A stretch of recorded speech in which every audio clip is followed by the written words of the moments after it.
හැමෝම සාදරයෙන් පිළිගන්නවා අපේ රූ සීක්‍රට් YouTube channel එකට.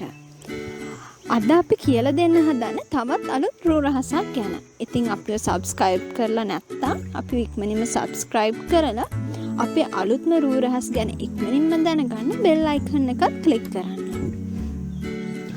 අද හදන්න මුළු ඇඟම එකම පාටක් කරගන්න. ඒ කියන්නේ සම අවුවට හව පැහැවෙලා තියෙනවා නම් සමහි ලප කැලල් තියෙනවා නම් මේ සියල්ලම ඉවත් කරලා සම පැහැපත් කරලා සමහි වර්ණය තවත් ලස්සන කරගන්න පුළුවන් ඔයිල් එකක් හදන හැටි තමයි කියලා දෙන්න හදන්නේ. ඉතින් වැඩි විස්තර නොකියම මම කියන්නම්කෝ මොකද්ද මේ ඔයිල් එක කියලා. ඒ තමයි ඔරෙන්ජ් ඔයිල්. ඔරෙන්ජ් ඔයිල් එක හදාගන්න අපිට ඕන වෙන්නේ දොඩම්. දොඩම් කියන්නේ විටමින් C බහුල පළතුරක්නේ. ඉතින් මේ විටමින් C සාරය හේතුවෙන් සම පැහැපත් කරනවා, සම සුදු කරනවා. මෙන්න මේ වගේ දේවල් වලට මේ විටමින් C සාරය වැදගත් වෙනවා. ඉතින් මේ විටමින් C සාරය බහුල ඔරෙන්ජ් ඔයිල් එක ගැන තමයි අද කියලා දෙන්න හදන්නේ.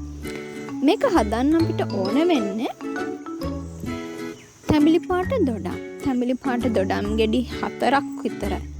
3ක් හෝ 4ක් මේ වැඩේට ඕන වෙනවා. ඒ වගේම තමයි ඔලිව් ඔයිල් හෝ සුදු පොල් තෙල්.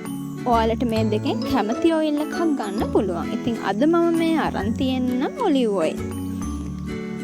අපි මුලින්ම දොඩම් ගෙඩි ටික අරගෙන මේ ටික හොඳින් සෝදලා තෙත මාත්තු කරගන්න ඕනේ.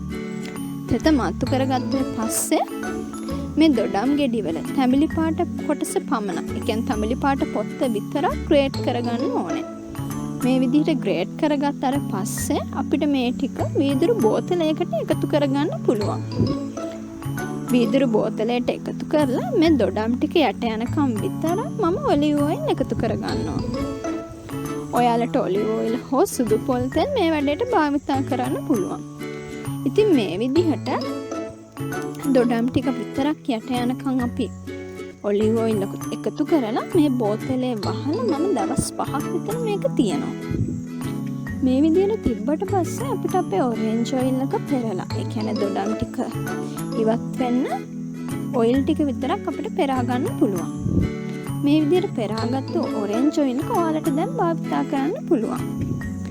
ඉතින් මේක මුළු ඇඟටම ඔයාලට ගන්න පුළුවන්. රාත්‍රී කාලයේදී මුළු ඇඟටම ගන්න පුළුවන්. ඒ වගේම තමයි සමහර අය කැමති නැහැනේ මේ ඔයිල් ඇඟේ ගන්න. ඉතින් ඒ වගේ අයට මේ ඔරෙන්ජ් ඔයිල් එක භාවිතා කරලා කොහොමද ක්‍රීම් එකක් හදාගන්නේ කියලා අපි ඉදිරියේදී වීඩියෝ එකකින් කියලා දෙන්නම්. ඉතින් ඒ වෙනකම් ඔයාලට සුබ දවසක්.